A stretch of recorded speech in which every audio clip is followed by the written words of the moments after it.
জওয়ানরা। দরবার হলে গোলাগুলি শুরু হলে ব্যারাক থেকে অন্য সদস্যরাও অংশ নেয় বিদ্রোহে। তারা দখলে নেয় অস্ত্রাগার। মুহূর্তেই রক্তের স্রোত বয়ে যায় পিলখানায়।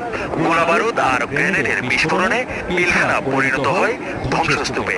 সদর দপ্তরে বিদ্রোহের খবরে বিক্ষুব্ধ হয়ে ওঠে সারা দেশের বিডিআর ব্যাটালিয়নের জওয়ানরা।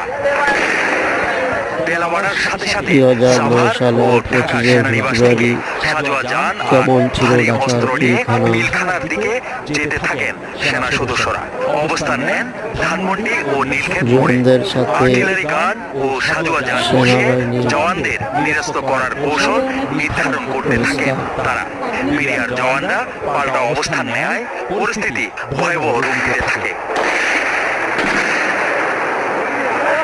সংকট উত্তরণে হস্তক্ষেপ করেন প্রধানমন্ত্রী শেখ হাসিনা।